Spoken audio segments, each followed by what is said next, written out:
আমি মহারাষ্ট্রের এক পরিবারের মেয়ে। স্যার, আমার প্রশ্নটা হলো, আমি সবার সামনে ইসলাম গ্রহণ করিনি এবং আমি গত 2 বছর ধরেই নামাজ পড়া ও রোজা রাখা শুরু করেছি নিজে নিজেই আমার বিশ্বাস থেকে। তাই আমি চাই যে আপনি সবার সামনে আমাকে ইসলাম ধর্মের কলমা পড়িয়ে দেন। এবং আমার প্রশ্ন হলো, যারা ইসলাম ধর্ম গ্রহণ করেছেন, সেটা হলো, আমার ঘরে যে মূর্তি পূজা চলছে তা কিভাবে বন্ধ করব এবং কিভাবে এর থেকে রক্ষা পাবো, এবং আমার সাথে আমার পিতামাতাকেও কিভাবে বোঝাবো যে আল্লাহ এক। বোন মাশাল্লাহ 2 বছর থেকে ইসলাম পালন করে আসছেন, জি। আর তিনি বিশ্বাস করেন যে ইসলাম সঠিক ধর্ম এবং তিনি ইসলাম ধর্ম গ্রহণ করতে চান। বোন, আমি আপনাকে জিজ্ঞেস করতে চাই যে কোনো মানুষ কি আপনার সাথে জোরদস্তি করছে ইসলাম কবুল করার জন্য? জি না। আপনার উপর কোনো প্রকার চাপ আছে? না। আপনি কি নিজের মন থেকেই কবুল করতে চান? জি। আপনি কি মানেন যে খোদা এক? জি। আপনি কি মানেন যে খোদা ছাড়া আর কারো ইবাদত করা উচিত নয়? জি। আপনি কি মানেন যে মোহাম্মদ সাল্লাল্লাহু আলাইহি সাল্লাম এই খোদার শেষ পয়গম্বর? জি। নিঃসন্দেহে। আপনি চান যে আমি সবার সামনে আপনাকে কলমা পড়াই? ইনশাআল্লাহ আমি আরবিতে বলবো, আপনিও আমার সাথে বলেন। জি। আশহাদু আশহাদু আল্লাহ আল্লাহ ইলাহা ইলাহা ইল্লাল্লাহ ইল্লাল্লাহ ওয়া আশহাদু ওয়া আশহাদু আন্না আন্না মুহাম্মাদান মুহাম্মাদান আবদিহি আবদুহু ওয়া রাসূলিহি। ওয়া রাসূলুহু। আমি সাক্ষ্য দিচ্ছি আমি সাক্ষ্য দিচ্ছি যে যে আল্লাহ আল্লাহ ব্যতীত ব্যতীত আর কোনো মাবুদ নেই আর কোনো মাবুদ নেই এবং এবং মুহাম্মদ মুহাম্মদ সাল্লাল্লাহু সাল্লাল্লাহু আলাইহি ওয়াসাল্লাম আলাইহি ওয়াসাল্লাম তার তার বান্দা বান্দা এবং রাসূল। এবং রাসূল। মাশাআল্লাহ, আপনি মুসলিম হয়ে গেছেন। জি, ধন্যবাদ। আল্লাহ আপনাকে ভালো রাখুন এবং আমি অনুরোধ করব সব শ্রোতা তারা যেন আপনার জন্য দোয়া করেন এবং আল্লাহ যেন আপনার এই চেষ্টাকে কবুল করেন। আপনার প্রশ্ন ছিল যে কিভাবে আপনি আপনার পরিবার পরিজনদের, আপনার পিতা মাতাকে, আপনার বাবা মাকে কিভাবে ইসলামের দাওয়াত দেবেন এবং কিভাবে এটা প্রমাণ করবেন যে খোদা এক। সবার প্রথমে যেভাবে আমি বক্তৃতা দিয়েছি, যেহেতু আপনি একটা মহারাষ্ট্রীয় পরিবার থেকে এসেছেন, সুতরাং আপনি হিন্দু পরিবার থেকে এসেছেন। যদি আপনি আমার ক্যাসেট শুনেন, Similarities between Islam and Hinduism. ইসলাম এবং হিন্দু ধর্মের সাদৃশ্য, আমি অনুরোধ করবো ভলেন্টিয়ারদের তারা যেন আমার পক্ষ থেকে আপনাকে এটা উপহার দেয়। আপনি সেই ডিভিডিটা দেখেন এবং সেই ডিভিডি থেকে শিক্ষা গ্রহণের পরে আপনার পিতা মাতা, আপনার পরিবারের সদস্যদের বলেন আপনার এই সাদৃশ্যগুলোকে, হিন্দু ধর্ম এবং ইসলামের, এগুলোকে অন্তর থেকে মেনে চলেন এবং ইনশাআল্লাহ ইনশাআল্লাহ আল্লাহ সুবহানাহু ওয়া তাআলা আপনার পরিবারের সদস্যদের হেদায়েত করবেন। আপনার কাছে আমার অনুরোধ, যেহেতু আপনি ইসলাম ধর্ম গ্রহণ করেছেন, এখন আপনি আপনার পরিবারের লোকজনকে এটা বোঝান যে আপনি আরো বেশি ভালো মানুষ হয়ে গেছেন যদি আপনি আপনার পিতামাতা যা বলেন তাদের সেই সব কথা বা আদেশ মেনে চলেন, শুধু সেই আদেশ যা আল্লাহ এবং আল্লাহর রাসূলের বিরোধী, যা কোরআন এবং সহিহ হাদিসের বিরোধী, সেগুলো ছাড়া যেসব কথা, যেসব উপদেশ আপনার পিতামাতা আপনাকে দেবেন, আপনি তা মেনে চলবেন। তারা যেন এটা বুঝতে পারেন যে আমার মেয়ে ইসলাম ধর্ম গ্রহণ করে এখন আমাকে আরো বেশি ভালোবাসে, সে আমার কথা আরো বেশি বেশি পালন করে, তার আমার প্রতি আন্তরিকতা আরো বেড়ে গেছে। কেননা ইসলামে আছে মায়ের পায়ের নিচে সন্তানের বেহেশত। এই জন্য তাদেরকে আপনার এটা বোঝাতে হবে যে আপনি তাদের আরো ভালো মেয়ে হয়েছেন। শুধু সে আদেশগুলো, কিছু আদেশ যদি তারা দেয় যেগুলো কোরআন সহিহ হাদিসের বিরোধী হয়, সেগুলো ছাড়া তাদের সব আদেশ আপনি মেনে চলবেন। সেগুলো আপনার জন্য যত কঠিনই হোক। উদাহরণস্বরূপ, আপনি পছন্দ করেন হলুদ রঙের জামা, তারা বললেন নীল রং পরো, আপনি নীল রং পরবেন। কেননা নীল রঙের কাপড় পরা ইসলামে হারাম নয়। একইভাবে যেসব কথা আপনার পিতামাতা আপনাকে বলবেন, আপনি তাদের আরো ভালোবাসবেন, আপনি তাদের আরো যত্ন করবেন। এভাবে ওনারা যেন এটা বুঝতে পারেন যে এই নতুন দিন, এই নতুন ধর্ম ব্যবস্থা যা আপনি গ্রহণ করেছেন, এতে বলা হয়েছে যে নিজের পিতা মাতার সেবা করো। যেভাবে পবিত্র কোরআন মজিদে বলা হয়েছে সূরা ইসরা সূরা নম্বর 17 17-তে আয়াত নম্বর 23 ও 24, যে আল্লাহ সুবহানাহু ওয়া তাআলার ইবাদত করার পর আপনার উচিত নিজের পিতামাতাকে ভালোবাসা, এবং যদি দুজনের মধ্যে একজন অথবা উভয়ই বৃদ্ধ হয়ে যায়, আপনি তাদের জন্য উফ শব্দটিও বলতে পারবেন না, বরং তাদের সাথে ভালো ব্যবহার করবেন আর তাদেরকে ভালোবাসেন এবং আল্লাহ সুবহানাহু ওয়া তাআলার কাছে দোয়া করেন যে আমার পিতামাতাকে বরকত দাও, এবং যেভাবে তারা শৈশবে আমাকে যত্ন করেছে সেভাবে আল্লাহ তুমি তাদের দয়া করো। সুতরাং ইসলামে পিতামাতার সাথে ভালো ব্যবহার করা আবশ্যক। যদি আপনি ভালো ব্যবহার করেন, ইনশাআল্লাহ আমরাও দোয়া করব আল্লাহ সুবহানাহু ওয়া তাআলা যেন আপনার পিতামাতা এবং পরিবারকে হেদায়েত করেন। আমিন। আসসালামু আলাইকুম ওয়া রাহমাতুল্লাহ। আমি একটা ব্যাপার একটু পরিষ্কার করতে চাই। আপনি একটা হাদিস বলেছেন যে বিয়ে করলে অর্ধেক দিন পূরণ করে। আমি যেটা জানতে চাই যে বিয়ে করলেই কি অর্ধেক দিন পূরণ হবে, নাকি বিয়ের পুরো প্রক্রিয়াটাই কিভাবে করছেন, স্বামী বা স্ত্রীর সাথে কিভাবে ব্যবহার করছেন, মানে পুরো প্রক্রিয়াটাই, যেদিন বিয়ে করলেন তারপর থেকে যতদিন বাঁচলেন, নাকি শুধু বিয়ে করলেই অর্ধেক দিন পূরণ হবে? বোন, আপনি খুব সুন্দর প্রশ্ন করেছেন। একটা হাদিসের কথা বললেন যে বিয়ে করলে অর্ধেক দিন পূরণ হয়। এখানে কি বিয়ে করলে অর্ধেক দিন পূরণ হবে নাকি পুরো প্রক্রিয়াটাই ধরতে হবে? বোন, আমি আগেও বলেছি, মহানবী যখন বলছেন বিয়ে করলে অর্ধেক দিন পূরণ হয়, তিনি বুঝিয়েছেন যে বিয়ে আপনাকে অবাধ যৌনাচার আর ব্যভিচার থেকে রক্ষা করে। বিয়ে একটা ধারাবাহিক প্রক্রিয়া, এর উপর অনেক হাদিস আছে। আমাদের প্রিয় নবী বলেছেন যখন বিয়ে করবে তুমি সাধারণত 4টা বিষয় দেখবে: সম্পদ, সৌন্দর্য, আভিজাত্য আর সদ্গুণ। লোকে বিয়ে করার সময় দেখে মেয়েটা বা ছেলেটা সুন্দর কিনা, তার কি পরিমাণ সম্পদ আছে, কোন পরিবার, শেখ বংশ নাকি সৈয়দ বংশ, অভিজাত বংশ, আর সবশেষে হলো সদ্গুণ। মহানবী বলেছেন এই 4টার মধ্যে সবচেয়ে গুরুত্বপূর্ণ হলো সদ্গুণ। তাই আপনি যখন বিয়ে করতে যাবেন সবকিছু দেখতে হবে। আপনি একজন গুণী স্ত্রী বা গুণী স্বামী খুঁজবেন, কিভাবে বিয়ে করবেন। আমাদের প্রিয় নবী বলেছেন সবচেয়ে শ্রেষ্ঠ বিয়ে হলো যেখানে কম খরচ করা হয়। পৃথিবীর বিভিন্ন দেশে মুসলিম উম্মার মধ্যে বিয়ে হয়, তারা সেখানে হাজার হাজার ডলার খরচ করে যাচ্ছে। এখানে যেমন রিঙ্গিত, তারা অনেক বেশি খরচ করে। পবিত্র কোরআনে সূরা ইসরার 25 এবং 26 নম্বর আয়াতে আছে, যারা অপব্যয় করে তারা শয়তানের ভাই। তাই জীবনসঙ্গী বেছে নেওয়া, কিভাবে বিয়ে করতে হবে সাধারণভাবে, সুন্নাহ মেনে, এইসবই। তারপর কিভাবে সন্তানদের বড় করবেন, বিয়ের পর স্ত্রীর প্রতি বিশ্বস্ত হবেন, এমন না যে বিয়ের পর আপনি ব্যভিচারে লিপ্ত হবেন, এইভাবে অর্ধেক দিন পূরণ হবে না। মহানবী বলেছেন তোমাদের মধ্যে সেই ব্যক্তি সর্বোত্তম যে তার স্ত্রীর কাছে ভালো। কিভাবে স্ত্রীর সাথে ব্যবহার করবেন, পবিত্র কোরআনে সূরা আন-নিসার 19 নম্বর আয়াতে আছে, তাহার সহিত সৎভাবে জীবনযাপন করিবে যদিও তাকে অপছন্দ করো। যদিও তাকে অপছন্দ করেন, কোরআন বলছে তার সাথে সততার সাথে জীবনযাপন করতে। পুরুষরা যৌতুক নেয় প্রাচ্যের দেশ যেমন ইন্ডিয়াতে স্ত্রীদের কাছ থেকে, ইসলামে আপনি দেবেন দেনমোহর। বিয়ে করলে আপনাকে একজন ভালো স্বামী হতে হবে, বিয়ের পর সন্তান সন্ততি হলে হতে হবে একজন ভালো মা বা ভালো বাবা। এই যাবতীয় ব্যাপারগুলি যাদের সাথে বিয়ের সম্পর্ক আছে, যদি আপনি এই সব কিছু পূরণ করেন তাহলে আপনার দিনের অর্ধেক পূরণ হবে।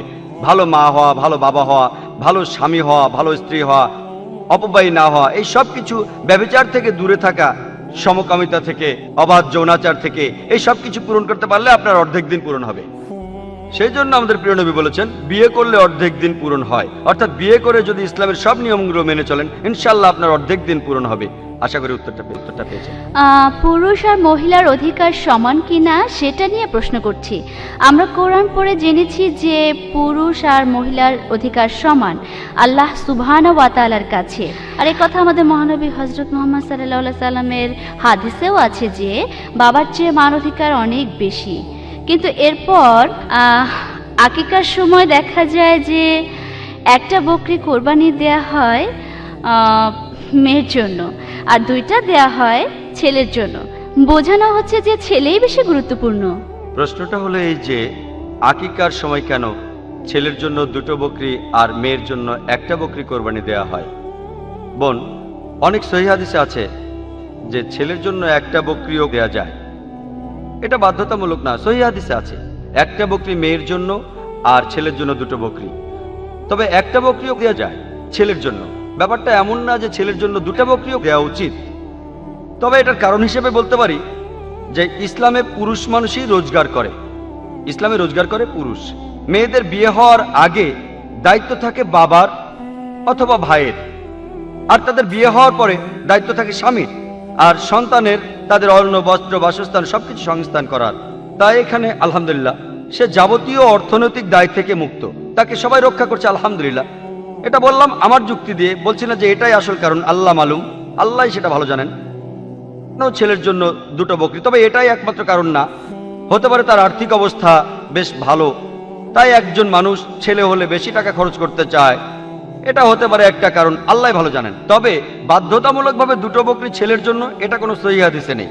সহিহ হাদিস বলছে হয় একটা নয় দুটো, আর মেয়ে হলে একটা, কোনো সমস্যা নেই, ইচ্ছে করলে আপনি বেশিও দিতে পারেন। আল্লাহ সুবহানাহু ওয়া তাআলা এবং আমাদের প্রিয় নবী সে সুযোগ রেখেছেন। আশা করি উত্তর পেয়েছেন। আসসালামু আলাইকুম। আচ্ছা, একটু আগে আপনি পশ্চিমাদের কথা বলছিলেন। আমি কনভার্ট হয়েছি বা আপনার ভাষায় রিভার্ট হয়েছি। মুসলমান হওয়ার আগে ইসলাম সম্পর্কে আমার খুব খারাপ ধারণা ছিল, মানে আমি ইসলামকে ঘৃণা করতাম। এটার কারণ আমি যে মুসলমানদের দেখেছিলাম তারা ভালো ছিল না। আমি মনে করি আমরা যেভাবে অমুসলিমদের দাওয়ায় যাচ্ছি এটা খুব কঠিন হয়ে যায়। আমি আমার ফ্যামিলির সাথে কথা বলতে পারি না, কারণ আমরা পুরো চিত্রটা যেভাবে তুলে ধরি।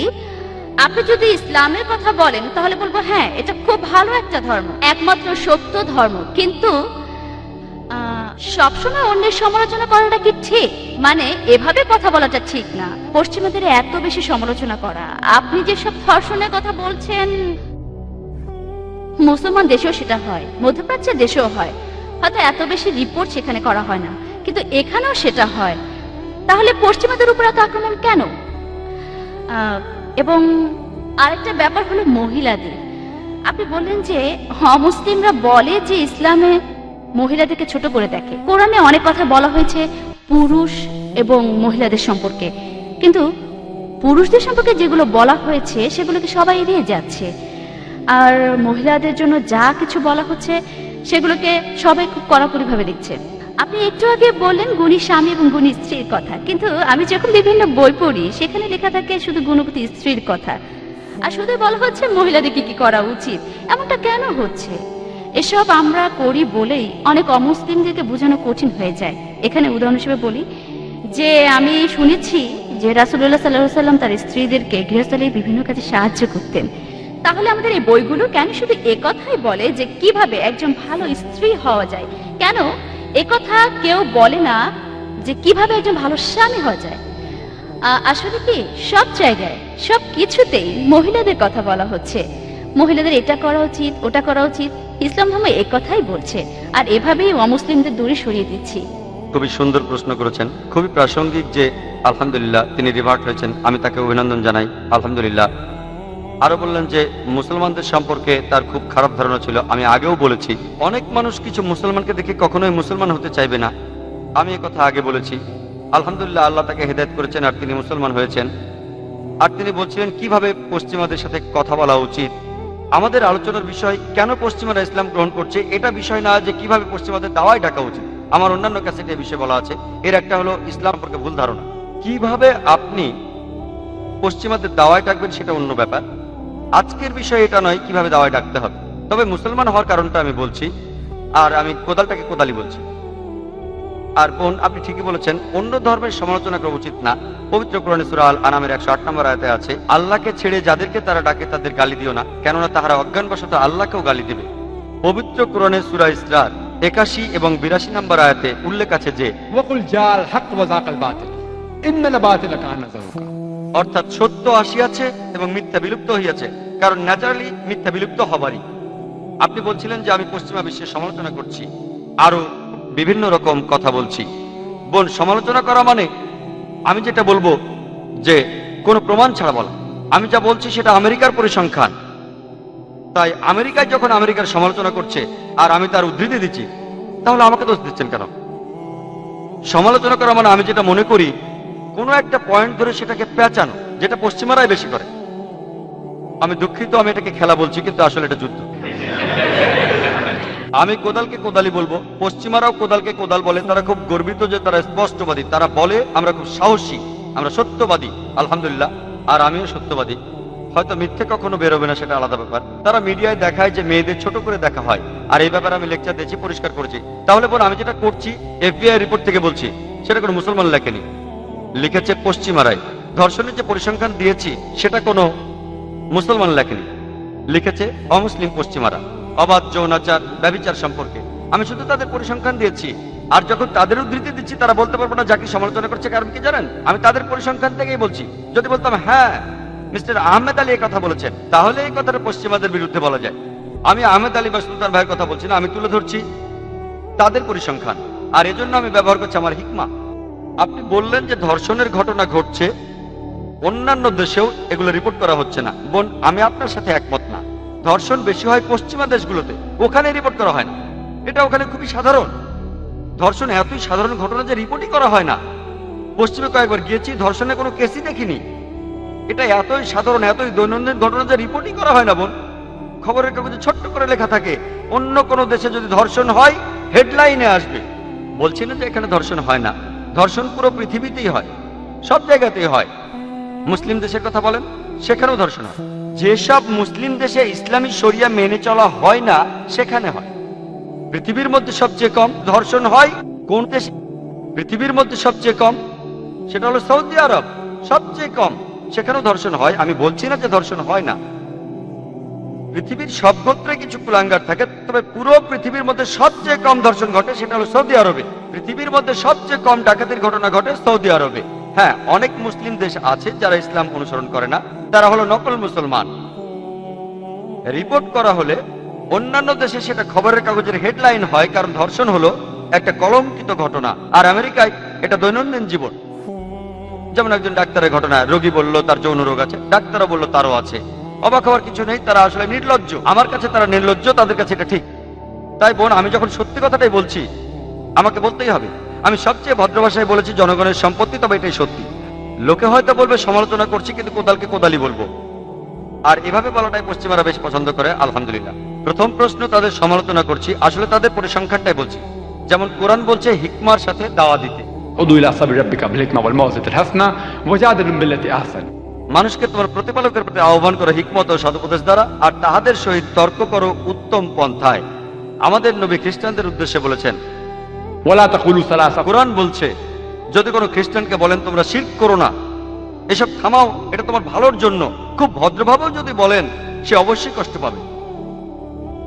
তাহলে কোনো মানুষকে মিথ্যে হতে মুক্ত করতে চাইলে যেভাবেই বলেন সে কষ্ট পাবেই। কোনো খ্রিস্টানকে যদি বলেন তুমি যীশু খ্রিস্টের পূজা কেন করছো, যদি কথাটা খুব সুন্দরভাবে বলেন তাহলেও সে কষ্ট পাবে। তাই আমি বলবো সবচেয়ে ভদ্রভাবে, যেটা গ্রহণযোগ্য, তারপরও সে কষ্ট পাবেই। এমন না যে আমি তাদের অপমান করার জন্য এভাবে বলছি।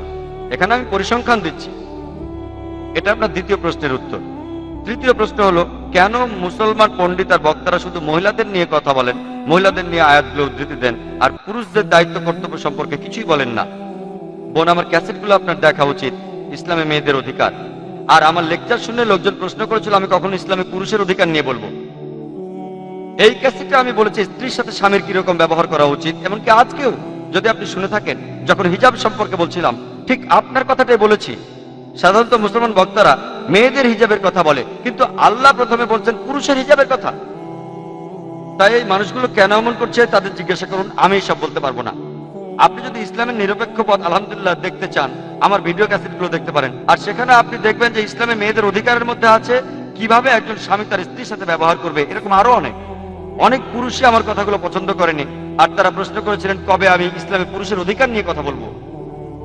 তাই বোন, আমি আগেও বলেছি আলহামদুলিল্লাহ ইসলাম বিশ্বাস করে সাম্যবাদে পুরুষ আর মহিলার মধ্যে। তবে সাম্যবাদ মানে একই রকম কিছু নয়। পুরুষ আর মহিলা সমান, কিন্তু তারা একই রকম নয়। আর আমি আমার লেকচারে বলেছি মহিলাদের আধ্যাত্মিক অধিকারের কথা, সামাজিক অধিকার বলেছি, অর্থনৈতিক অধিকারের কথা, আইনগত অধিকার, রাজনৈতিক অধিকার, শিক্ষার অধিকার। আলহামদুলিল্লাহ আমি বোঝাতে চেয়েছি আলহামদুলিল্লাহ ইসলাম বিশ্বাস করে সাম্যবাদ পুরুষ আর নারীর মধ্যে।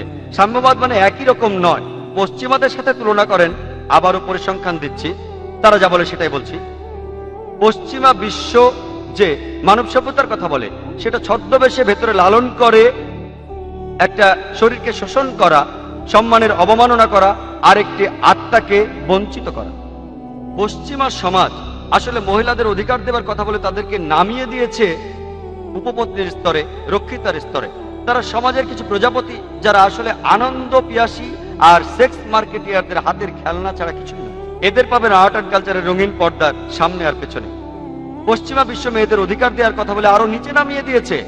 তারা বলে ও মেয়েদের অধিকার রক্ষা করতে হবে। কি করছে তারা? আপনারা অনেকেই হয়তো সেখানে গেছেন। এই সব কিছুই হচ্ছে সেখানে আর্ট অ্যান্ড কালচারের নামে রঙিন একটা পর্দা। তার পেছনে কি হচ্ছে তা জানেন না। তারা সব বদলাতে চায়। যদি পুরুষরা পারে তাহলে মহিলারা কেন পারবে না? পুরুষ এবং মহিলারা সমান, কিন্তু তারা একই রকম নয়। পুরুষ আর মহিলা শারীরিকভাবে আলাদা, তাদের দৈহিক গঠন আলাদা। পুরুষরা যে কাজ করতে পারে মহিলারা পারে না, মহিলারা যে কাজ করতে পারে পুরুষরা পারে না। আমি বলতে পারি না যে এখন থেকে আমি সন্তান জন্ম দেব, আমি এটা পারবো না, আমি তো আলাদা। আর আপনি কি জানেন ইসলামে, আমি কয়েকটা উদাহরণও দিয়েছিলাম আমার লেকচারে, ইসলামে বাবা মায়ের প্রতি ভালোবাসা ও সাহচর্যের ব্যাপারে আমাদের প্রিয় নবী বলেছেন সহিহ বুখারীতে 8 নম্বর খণ্ডে, বুক অব আদবে, অধ্যায় 2 হাদিস নম্বর 2। এক লোক নবীজির কাছে এসে প্রশ্ন করলো, এই পৃথিবীতে আমি সবচেয়ে বেশি সাহচর্য আর ভালোবাসা দেব কাকে? নবীজি বললেন, তোমার মাকে। লোকটি বলল, এরপর কাকে? নবীজি বললেন, তোমার মাকে। লোকটি আবার প্রশ্ন করলো, এরপর কাকে দেব? নবীজি তৃতীয়বারও বললেন, তোমার মাকে। লোকটি আবার প্রশ্ন করলো, এরপর কাকে দেব? চতুর্থবারে নবীজি বললেন, তোমার বাবাকে। তার মানে 75% ভালোবাসা আর সাহচর্য, অর্থাৎ 3/4 ভালোবাসা আর সাহচর্যের দাবিদার মা। বাকি 25%, 4 ভাগের 1 ভাগের দাবিদার হলেন বাবা। এক কথায় মা পাচ্ছেন গোল্ড মেডেল, মা পাচ্ছেন সিলভার মেডেল, মা পাচ্ছেন ব্রোঞ্জ মেডেলটাও। বাবাকে শুধুমাত্র একটা সান্ত্বনা পুরস্কার নিয়ে সন্তুষ্ট থাকতে হচ্ছে। আর এগুলো ইসলাম মানুষকে শেখায়, এগুলোই নবীজি আমাদের শিখিয়েছেন। এখন আমি বলতে পারবো না যে ও মাকে তো এত সম্মান দেওয়া হচ্ছে তাহলে আমিও সন্তানের জন্ম দেবো, আমি তো পারবো না এটা। তাই পুরুষ আর মহিলা সমান, কিন্তু তারা একই রকম নয়। উদাহরণস্বরূপ ধরুন, একটি ক্লাসে দুজন ছাত্র আছে, এ আর বি। তারা দুজনেই 100-র মধ্যে 80 পেল, দুজনেই ফার্স্ট হলো। কিন্তু যদি কোশ্চেন পেপারটা ভালোভাবে দেখেন, সেখানে 10টা প্রশ্ন ছিল, প্রত্যেকটাতে 10 নম্বর। 1 নম্বর প্রশ্নের উত্তরে যার নাম এ, সে 10-এর মধ্যে 9 পেয়েছে। তাহলে এ 10-এ 9 পেয়েছে, আর বি সে পেয়েছে 10-এ 7। তাহলে 1 নম্বর প্রশ্নে এ বি এর থেকে সুবিধাজনক অবস্থানে আছে। 2 নম্বর প্রশ্নে বি 10-এর মধ্যে 9 পেল, আর এ পেল 7। 2 নম্বর প্রশ্নে বি কিছুটা সুবিধাজনক অবস্থানে আছে। বাকি 8টা প্রশ্নের উত্তরে দুজনেই 10-এ 8 পেল। তাহলে সব মিলিয়ে যদি যোগ করেন, দুজনে 100-তে 80 পেল, দুজনেই সমান। তবে 1 নম্বর প্রশ্নে এ বি এর থেকে একটু ভালো অবস্থানে ছিল, 2 নম্বর প্রশ্নে বি এর থেকে ভালো অবস্থানে ছিল। তাহলে পুরুষ আর মহিলা সমান, কিন্তু তারা এক নয়। ধরুন আমার বাড়িতে ডাকাত আসলো ডাকাতি করতে, আমি কিন্তু বলবো না আমি বিশ্বাস করি মেয়েদের সমান অধিকার, সবার সমান অধিকার। আমি আমার স্ত্রী আর বোনকে বলবো না তোমরা গিয়ে মারামারি করো। আল্লাহ পবিত্র কোরআনে সূরা আল নিসার 34 নম্বর এবং 35 নম্বর আয়াতে বলছেন, আল্লাহ পুরুষকে বেশি শারীরিক শক্তি দিয়েছেন, তাহলে শারীরিক শক্তির দিক থেকে পুরুষ সুবিধাজনক অবস্থানে আছে, তাই সে মহিলাদের রক্ষা করবে। তাহলে শক্তির বেলায় পুরুষ এগিয়ে আছে। আর যে উদাহরণটা দিয়েছিলাম সাহচর্যের কথা বলে, মা বাবার চেয়ে অনেক বেশি সম্মান পাচ্ছেন। তাই কিছু কিছু ব্যাপারে পুরুষ সুবিধাজনক অবস্থানে আছে, আর কিছু কিছু ব্যাপারে মহিলারা সুবিধাজনক অবস্থানে আছে। সব মিলিয়ে পুরুষ আর মহিলা সমান। আর আপনি ঠিক বলেছেন বোন, যে আপনি ইসলামের শিক্ষা গ্রহণ করছেন, আলহামদুলিল্লাহ, খুবই ভালো। অনুসারীদেরকে দিয়ে ইসলামকে বিচার করবেন না। যদি করতে চান, আমাদের প্রিয় নবী মুহাম্মদ সাল্লাল্লাহু আলাইহি সাল্লামের কথা দিয়ে বিচার করুন। তাহলে আপনি যেটা করতে পারেন, বললেন যে স্বামীর কর্তব্য, এর উপর ইসলামে কোনো বই নেই, পুরুষের কি করা উচিত, ইনশাআল্লাহ আপনি রিসার্চ করুন, তারপর আপনি লেকচার দেবেন। আলহামদুলিল্লাহ, ইনশাআল্লাহ আল্লাহ আপনাকে সাহায্য করবেন। আর আপনি অনেক ভালো কাজ করতে পারবেন, কারণ আপনি রিভার্টরে কেউ লেকচার দিলে বেশি প্রভাব পড়বে, আলহামদুলিল্লাহ। তাহলে বোন, ব্যাপারটা হলো এই, আমি একমত, সব জায়গায় কিছু কুলাঙ্গার থাকে। আমরা যেটা করব, আমরা ভালোগুলো বেছে নেব। আর পৃথিবীতে ভালো মানুষও আছেন আলহামদুলিল্লাহ, তারা তুলনামূলকভাবে অনেক সৎ মানুষগুলোর দৃষ্টান্ত আমরা তুলে ধরবো, এবং তার সর্বশ্রেষ্ঠ উদাহরণ প্রিয় নবী মুহাম্মদ সাল্লাল্লাহু আলাইহি সাল্লাম। ইনশাআল্লাহ যদি নিরপেক্ষ দৃষ্টিতে দেখতে চান, আপনি বললেন যে লোকজন বক্তারা শুধু বলেন মেয়েদের এটা করা উচিত, ওটা করা উচিত, আমি অনুরোধ করব আমার ক্যাসেটগুলো দেখলে ইনশাআল্লাহ আপনার ধারণা বদলে যাবে। আশা করি উত্তর পেয়েছেন। আমার নাম ইনে, আমি একজন কৃষক। আমি জিজ্ঞাসা করতে চাই যে ইসলাম আমাদের ন্যায় বিচার এবং সম্পত্তির মালিকানাকে সম্মান করতে শেখায়, কিন্তু নবী সাল্লাল্লাহু আলাইহি সাল্লামের সময়ে নির্দিষ্ট নিয়মের নিয়ন্ত্রণে যুদ্ধর গনিমত নেওয়া জায়েজ ছিল। আজকের দিনে আমরা এটিকে কিভাবে ব্যাখ্যা করব? যুদ্ধাবস্থায় থাকা কি মালিকানার নীতিবোধ সত্যিই পরিবর্তন করে দেয়? বোন প্রশ্ন করেছেন যে আমাদের মানুষের সম্পত্তি এবং জমিকে সম্মান করতে হবে, কিন্তু নবী সাল্লাল্লাহু আলাইহি সাল্লামের সময়ে তারা মানুষের সম্পত্তি কেড়ে নিত। এখানে কেড়ে নেওয়া শব্দটি ভুল। এটাকে সাধারণত যুদ্ধ অর্জিত সম্পদ বা গনিমত বলা হয়। প্রাচীনকালে যুদ্ধলব্ধ সম্পদের নিয়ম ভিন্ন ছিল, এখনকার নিয়ম ভিন্ন। আগে কোনো পাসপোর্ট ছিল না, তাই না? হ্যাঁ, এখন পাসপোর্ট আছে। আছে। আগে নিয়ম ছিল যে যে যুদ্ধে জিতবে সেই সম্পদের মালিক হবে। তখনকার আইন এটাই ছিল। সুতরাং সেই সময়ে যদি যুদ্ধ হতো, যে জিতত সে সম্পদ নিয়ে নিত এবং মালিক হয়ে যেত। এখন আইন বদলে গেছে, তাই তখনকার আইন ছিল যদি কোনো যুদ্ধ বা লড়াই হতো, যে জিতত সেই মালিক হয়ে যেত। কিন্তু এমনকি নবীর সময়েও তারা খেয়াল রাখতেন যেন সেখানে কিছু নিয়ম কানুন ছিল, যা আমি গতকাল আলোচনা করেছি। গতকালের আলোচনায় আমি বলেছিলাম যে কিতাল বা যুদ্ধের ক্ষেত্রেও কিছু নিয়ম কানুন আছে।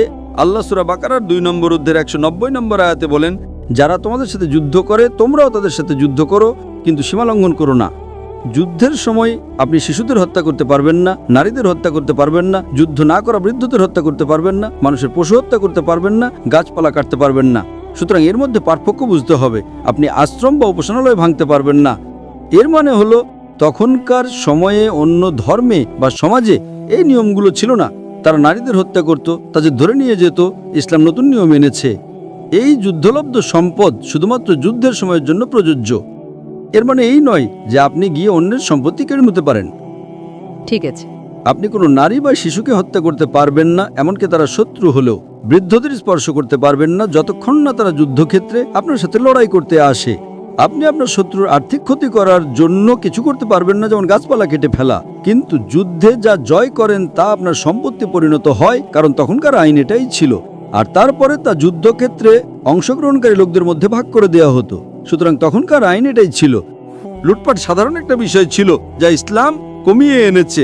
এখনকার আইন ভিন্ন, তখনকার আইন ভিন্ন ছিল, এখনকার আইন ভিন্ন। আজ আমাদের কাছে জাতিসংঘের আইন আছে, যা একটা ভিন্ন বিষয়, কিন্তু তারা জাতিসংঘের আইন মানে না। দেখুন গাজায় কি হচ্ছে, 50,000-এরও বেশি মানুষ নিহত, 15,000-এর বেশি শিশু নিহত। নিহতদের 2/3 নারী। তারা বেসামরিক এবং হাসপাতালকে লক্ষ্যবস্তু বানাচ্ছে। সবই আন্তর্জাতিক আইনের পরিপন্থী। এবং কোনো দেশে কিছু করছে না, শুধু কথাই বলছে। কেউ কোনো পদক্ষেপ নিচ্ছে না, শুধু কথা আর কথা। সমস্যা হলো আজ মুসলিম উম্মাহ দুর্বল। আমরা যদি একতাবদ্ধ থাকতাম তাহলে এমনটা হতো না। ইনশাআল্লাহ আমি এই বিষয়ে একটি ভাষণ দেব, ফিলিস্তিনিদের জন্য মুসলিম উম্মার 15 দফা কর্ম পরিকল্পনা। ইনশাআল্লাহ আগামী 20 জুলাই রবিবার জাকার্তায়। আশা করি উত্তর পেয়েছেন। হবু স্বামী অথবা স্ত্রীকে কোন কোন প্রশ্ন করব সে ব্যাপারে কি একটু বিস্তারিত বলবেন? হবু স্বামী অথবা স্ত্রীকে কোন কোন প্রশ্ন করা যেতে পারে সে ব্যাপারে যদি বলেন, আমার জানা মতে কোরআন বা হাদিসে এমন কোনো প্রশ্নের কথা বলা হয়নি। তবে কোরআনের আয়াত আর হাদিস পড়ে আমরা এরকম প্রশ্নের কয়েকটা তালিকা তৈরি করতে পারি। সাধারণত আমরা যখন এভাবে বিয়ের আলোচনা করি, সবচেয়ে গুরুত্বপূর্ণ হলো ফটোগ্রাফ। অনেকে শুধুমাত্র পাত্র বা পাত্রীর ফটো দেখেই তাকে বাতিল করে দেয়। নতুন টেকনোলজি আসলে হয়তো ফটোতে গুণও দেখা যাবে। এখানে কিছু নেগেটিভ টেস্টিং আছে। যদি দেখেন যে মেয়েটা অশালীন পোশাক আশাক ব্যবহার করে থাকে, বাতিল করে দিলেন। সৌন্দর্যের কারণে না, অশালীনতার কারণে, তাহলে ঠিক আছে। অথবা কোনো ছেলের অশালীন পোশাক দেখে মেয়ে পক্ষ যদি তাকে বাতিল করে দেয়, সেটাও ঠিক আছে।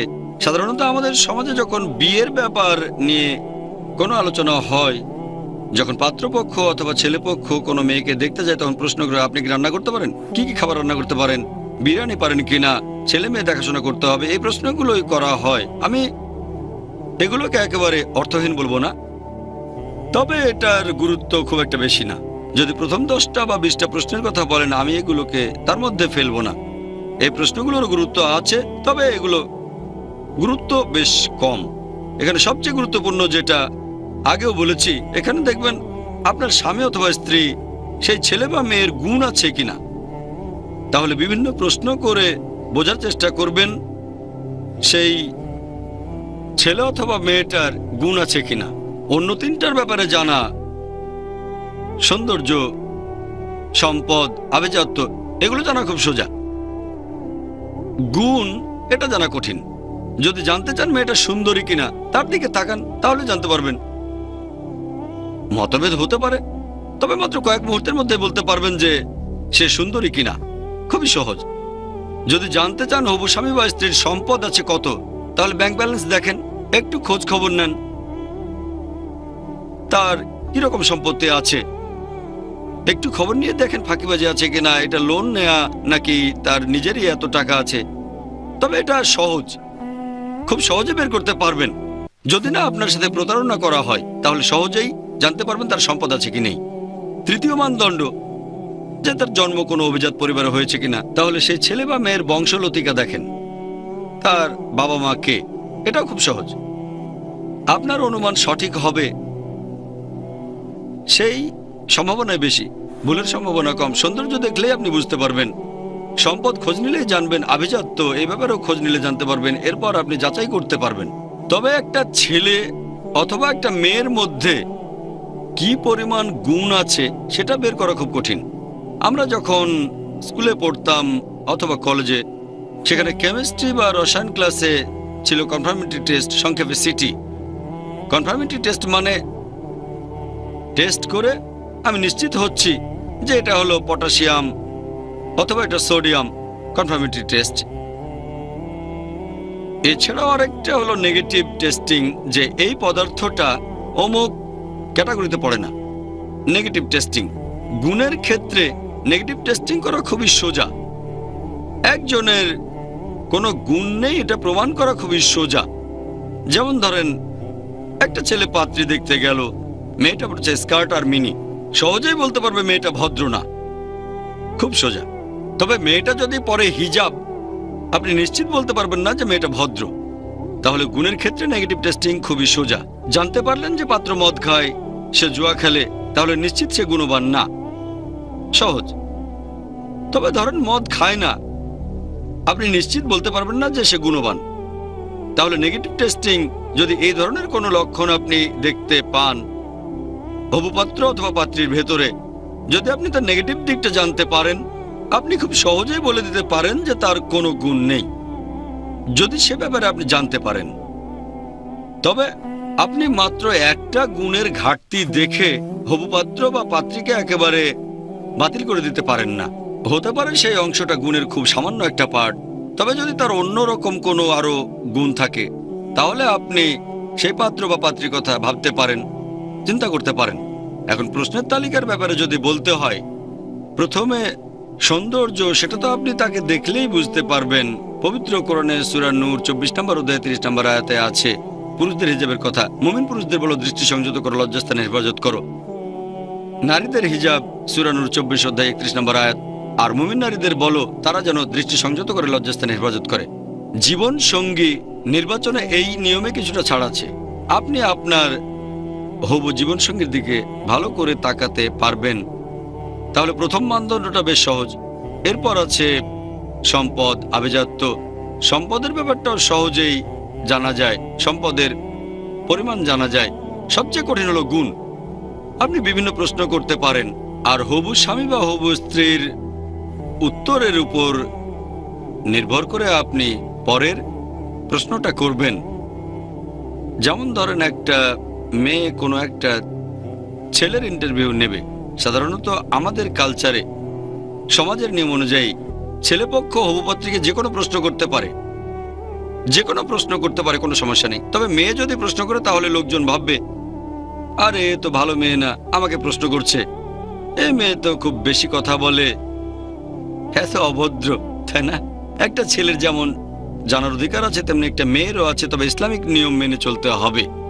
আর খেয়াল রাখবেন কেউ যেন অপমান বোধ না করে। ছেলেকেই আগে প্রশ্ন করতে দেন। তাই ছেলেপক্ষকে আগে বলেন, হ্যাঁ কি কি জানতে চান, সবকিছু যেন ভালোভাবে হয়। কেউ যেন না বলে, আরে এ তো এক্সট্রা মডার্ন। মডার্ন হওয়া ভালো, মাশাআল্লাহ, ইসলাম একটা মডার্ন ধর্ম। তবে আমাদের সমাজে এরকম কালচার আছে, তাই ছেলেপক্ষকে আগে কথা বলার সুযোগ দিলে ভালোই হয়। অন্যদিকে ছেলেও এভাবে বলতে পারে যে আচ্ছা মেয়ে পক্ষ আগে প্রশ্ন করুক, কোনো সমস্যা নেই। তবে ছেলেরা সাধারণত আগে বলে, তাই এরকম করাটাই ভালো, তাহলে সব স্বাভাবিকভাবে চলবে। আর বেশিরভাগ প্রশ্নই, সব না হলো বেশিরভাগই একই রকম হতে পারে। যেমন ধরেন, ছেলের কথা শেষ হলে মেয়ে প্রশ্ন করতে পারে, হবুপাত্রের কাছে প্রশ্ন করবে যে আপনি কোন ধরনের মেয়ে বিয়ে করতে চান। ইনডাইরেক্টলি বোঝার চেষ্টা করছেন ছেলেটা যে উত্তর দেবে সেটা শুনে আপনি বলতে পারবেন সে মানুষ হিসেবে কেমন। সে হয়তো বলবে যে আমি একজন সুন্দর স্ত্রী চাই, ভালো, খুব বেশি পজিটিভ না, আবার খুব নেগেটিভও না, অথবা আমি খুব শিক্ষিত একজন স্ত্রী চাই, ভালো, সমস্যা নেই। কিন্তু সে কি গুণ নিয়ে কোনো কথা বলেছে? যদি ছেলেটা এমন শর্তের কথা না বলে তাহলে সে নিজেই গুণবান না। অনেক সময় লিডিং প্রশ্ন, অনেক সময় ইনডাইরেক্ট প্রশ্ন সঠিক উত্তর পাওয়ার জন্য। এমন প্রশ্ন হতে পারে হাজার খানেক, শুধু প্রশ্নগুলো বলেই অনুষ্ঠানটা শেষ করতে চাচ্ছি না। এরপর আপনি হয়তো তাকে প্রশ্ন করতে পারেন, হিজাব পরে না এমন মেয়েকে বিয়ে করতে রাজি আছেন? হ্যাঁ, মেয়েটা সুন্দরী হলে আমার কোনো আপত্তি নেই। তখনই বুঝতে পারবেন ছেলেটা গুণবান না। এভাবে ইনডাইরেক্ট প্রশ্ন করে আপনি হবু স্বামীর গুণ যাচাই করতে পারেন, ইনডাইরেক্ট প্রশ্ন করে। এটা একটা উপায়। এভাবে প্রশ্ন করতে পারেন যে মেয়ে নামাজ পড়ে না, তাকে বিয়ে করতে রাজি আছেন?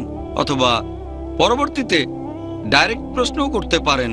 তাহলে এভাবে যাচাই করার চেষ্টা করবেন যে ছেলে বা মেয়েকে বিয়ে করতে যাচ্ছেন তার গুণের অবস্থাটা কি। কারণ একটা ছেলে কোনো মেয়েকে হয়তো প্রশ্ন করবে যদি আগে শুরু করে, অথবা ধরেন মেয়েটা ছেলেকে প্রশ্ন করবে, তখন লিডিং প্রশ্ন করতে পারেন। প্রশ্ন করতে পারেন সে কতখানি ধর্ম পালন করে, আগেই ধরে নেবেন না। এখানেও প্রশ্ন করতে পারেন যে আপনি কেমন স্বামী বা স্ত্রী চান। এটা খুবই ভালো প্রশ্ন। এই প্রশ্ন দিয়ে সহজে জানতে পারবেন যে অন্য পক্ষের দৃষ্টিভঙ্গিটা কেমন। মেয়েটা গুণবতী হলে কোরআন এবং সুন্নাহ অনুযায়ী উত্তর দেবে। তারপর প্রশ্ন করতে পারেন যে আপনি প্রতিদিন কতবার নামাজ আদায় করেন। কেউ হয়তো রাগ করতে পারে, ও নামাজ নিয়ে প্রশ্ন। তখন বলতে পারেন যে দুঃখিত, আমি আসলে ঠিক এভাবে বলিনি, তবে যেহেতু আমি একজন গুণবান স্বামী চাচ্ছি তাই শিওর হতে চাই। এভাবে প্রশ্ন করতে পারেন। কেউ বলবে 5 ওয়াক্ত, কেউ হয়তো বলবে 4 ওয়াক্ত রেগুলার পড়ি, আর মাঝে মধ্যেই ফজরের নামাজটা মিস হয়ে যায়। এভাবে প্রশ্ন করার সময় আপনি নিজেই বুঝতে পারবেন যে উত্তর দিচ্ছে সে কি বানিয়ে বলছে নাকি সত্যি কথাগুলোই বলছে। ধরেন এমন একটা অবস্থা যেখানে ছেলেটা উত্তর দিচ্ছে, সে তখন ভাবতে পারে মেয়েটা খুব সুন্দরী আর সে চাচ্ছে একজন গুণবান স্বামী। সেই ছেলেও তখন অভিনয় করতে পারে, হ্যাঁ পুরো 5 ওয়াক্ত নামাজ পড়ি, কাজাও হয় না। তখন তাকে প্রশ্ন করবেন ফজরের নামাজের ওয়াক্ত কখন। জোহরের ওয়াক্ত না, কারণ জোহরের ওয়াক্ত সবসময় একই থাকে। জোহরের ওয়াক্ত শুরু হয় যখন সূর্য মাথার উপরে থাকে, তাই জিজ্ঞেস করবেন ফজরের ওয়াক্ত কখন। ফজরের ওয়াক্ত কখন যেন, আচ্ছা হতে পারে এটা জানে না, তাই আরেকটা সুযোগ দেন, মাগরিবের নামাজের ওয়াক্ত কখন। আর প্রশ্ন করার সময় খুব বেশি অহংবোধ দেখাবেন না, বিনয়ের সাথে বলেন, নরম করে বলেন। আর যার ইন্টারভিউ নিচ্ছেন তার টাইপের উপর ভিত্তি করে আপনার প্রশ্ন বদলে যেতে পারে। অনেকে খুব বেশি সেন্সিটিভ, আমি কয় ওয়াক্ত নামাজ পড়ি সেটা আপনাকে বলতে হবে। এটা প্রথম প্রশ্ন হবে না, অন্যান্য প্রশ্নের মাঝেই প্রশ্নটা করবেন। প্রথমে প্রশ্ন করতে পারেন আপনার লেখাপড়াটা কত দূর। এই ধরনের প্রশ্নে লোকজন মাইন্ড করে না, এটা সাধারণ প্রশ্ন। যদি প্রথমেই নামাজের কথা বলেন তাহলে সমস্যা হতে পারে যদি সে লোক গুণবান না হয়, অথবা গুণবান হলেও সে ভাবতে পারে তার তাকওয়া নিয়ে সন্দেহ করছেন, হয়তো সে খোলা মনের না।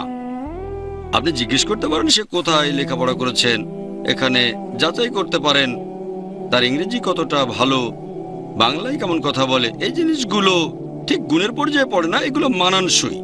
একজন মানানসই জীবনসঙ্গী পাওয়া এটা খুব গুরুত্বপূর্ণ। যদি অপশন থাকে যে একজন লোক গুণবান কিন্তু ইংরেজি জানে না, আরেকজন লোক গুণবান এবং ইংরেজি জানে, আপনি যে ভাষায় কথা বলতে স্বাচ্ছন্দ্য বোধ করেন এভাবে আপনি নিজে যাচাই করে দেখতে পারেন। এভাবে সাধারণ কিছু প্রশ্ন করতে পারেন। লেখাপড়া কত দূর, শিক্ষাটা বেশ গুরুত্বপূর্ণ। কত দূর পড়েছেন, কোত্থেকে পাশ করেছেন, কোন কলেজে পড়েছেন, তারপর কোন সাবজেক্টে পড়েছেন। এভাবে প্রশ্ন করে পরিস্থিতি সহজ করে ফেলবেন। প্রথমেই পরিস্থিতি সহজ করার পরে তার উত্তরগুলো যাচাই করে দেখবেন তার ইংরেজি কতটা ভালো, তারপর তার লেখাপড়ার মান কেমন, এটাও গুরুত্বপূর্ণ। নবীজির বলা 4টা মানদণ্ডের মধ্যে শিক্ষাটা নেই, তবে মানানসই জীবনসঙ্গী চাইলে এমন না যে অশিক্ষিত মানুষ বিয়ে করবেন না। তবে যদি আপনি শিক্ষিত হন আর মানানসই জীবনসঙ্গী চান, এটার অনুমতি আছে। তাহলে এভাবে যাচাই করবেন তার লেখাপড়ার মান, ভাষার দক্ষতা, তার কালচার, এগুলো গুরুত্বপূর্ণ। তবে মূল লক্ষ্য হচ্ছে গুণ। লিডিং প্রশ্ন করতে পারেন নামাজ সম্পর্কে জানার পরে। আপনি কি রমজান মাসে রোজা রাখেন? এটা লিডিং প্রশ্ন। আপনি কি পুরো মাসে রোজা রাখেন নাকি বছরের অন্যান্য মাসগুলোতেও রোজা রাখেন? যদি বলেন রোজা রাখেন, এসব কি বলছেন? তাই বলবেন আপনি কি শুধু রমজান মাসেই রোজা রাখেন নাকি অন্যান্য সময়ও রোজা রাখেন। এভাবে বললে হয়তো মাইন্ড করবে না। এখানে যদি সে বলে শুধু রমজান মাসে রোজা রাখি, সেটা যথেষ্ট। এমন না যে শাওয়ালের রোজা রাখতেই হবে, রাখলে ভালো, আলহামদুলিল্লাহ। এভাবে ইসলামের স্তম্ভগুলো যাচাই করে দেখবেন, আর নামাজ পড়ে কিনা, তারপর রোজা রাখে কিনা। যাকাতের ব্যাপারে প্রশ্ন করতে পারেন, আপনি কি হজ করেছেন? এই প্রশ্নে কেউ মাইন্ড করবে না। এভাবে জেনে নিতে পারেন। আর সবচেয়ে গুরুত্বপূর্ণ আকীদা, ইসলাম ধর্মের বিশ্বাস জিজ্ঞেস করবেন। আপনি কোন মাযহাবের কথা মেনে চলেন? আপনার মতে ইসলামের সবচেয়ে গুরুত্বপূর্ণ বই কোনটা? এভাবে যাচাই করবেন যাকে বিয়ে করতে যাচ্ছেন ইসলাম সম্পর্কে তার কতখানি জ্ঞান আছে, কোরআন এবং সুন্নাহ। তারপর কিছু লিডিং প্রশ্ন করে যাচাই করতে পারেন সে কোন রকম বিদার কাজে জড়িত আছে কি না। হয়তো রোজা রাখে, হয়তো নামাজ পড়ে, সে হজও করে এসেছে, হয়তো নিয়মিত যাকাত দেয়। এখানে রিডিং প্রশ্ন করে জেনে নেন যে সে ধর্মে নতুন আবিষ্কারের সাথে জড়িত কিনা। কারণ এইসবের সাথে জড়িত থাকলে ইসলামের প্রথম স্তম্ভ তাওহীদ খুবই গুরুত্বপূর্ণ। সে কোনো শিরকের সাথে জড়িত থাকতে পারবে না, কারণ শিরক হচ্ছে ইসলামের সবচেয়ে বড় গুনাহ। পবিত্র কোরআনে আছে সূরা নিসা 4 নম্বর অধ্যায়ের 48 নম্বর আয়াতে, সূরা নিসা 4 নম্বর অধ্যায়ের 116 নম্বর আয়াতে, যে আল্লাহ চাইলে যে কোনো গুনাহ ক্ষমা করতে পারেন, কিন্তু তার সাথে শরীক ক্ষমা করবেন না। যে আল্লাহর শরীক করে সে ভীষণভাবে পথভ্রষ্ট হয়। হ্যাঁ, কোনো মুসলিম জনসমক্ষে শিরক করবে না, তবে অন্য রকমের শিরকও আছে, হয়তো নিচু স্তরের একটু। এভাবে আকীদার উপরে লিডিং প্রশ্ন করতে পারেন তার চিন্তা ভাবনা সম্পর্কে, দেখবেন আপনার সাথে ম্যাচ করে কিনা, আর সেটা কোরআন হাদিসের সাথেও ম্যাচ করে কিনা। প্রধান লিডিং প্রশ্নগুলো হবে গুণ নিয়ে, আর উত্তরগুলো শুনে যাচাই করে দেখবেন সে যে ইসলাম মেনে চলে সেটা কি শুধু রীতিনীতি, কালচার, কোরআন এবং হাদিস মেনে। এভাবে যে উত্তরগুলো দেবে হবু স্বামী বা স্ত্রী যারা বিয়ে করতে যাচ্ছে, তাদের উত্তর হবে কোরআন হাদিসের উপর ভিত্তি করে। আপনাকে আরো দেখতে হবে সে কোনো বড় গুনার সাথে জড়িত আছে কি না। অন্তত এটা খুঁজে বের করেন। সবগুলো না পারলেও কমন যে গুনাহগুলো আছে সেগুলো জিজ্ঞেস করবেন। নামাজ, যাকাত, এরকম বিভিন্ন প্রসঙ্গ। খুন করেছে কিনা জিজ্ঞেস করবেন না, এটা দ্বিতীয় বড় গুনাহ। জাকির ভাই বলেছে এই যে প্রশ্নের লিস্ট, শিরক, তারপরে খুন, কাউকে খুন করেছেন, এখানে আপনাকে ধরে নিতে হবে যে সে কোনো খুন করেনি। তবে আপনি এভাবে বলতে পারেন, আশা করি আপনার কোনো বদ অভ্যাস নেই। প্লিজ কিছু মনে করবেন না, আমি আসলে একজন গুণবান স্বামী চাচ্ছি, তাই শিওর হচ্ছি যে আমার জীবনসঙ্গী হতে যাচ্ছে তার এমন কোনো বদ অভ্যাস আছে কিনা, যেমন মদ পান করা অথবা মাদক নেয়া, ধূমপান করে কিনা। সে বলতে পারে কোনো বদ অভ্যাস নেই, শুধু একটু ধূমপান করি।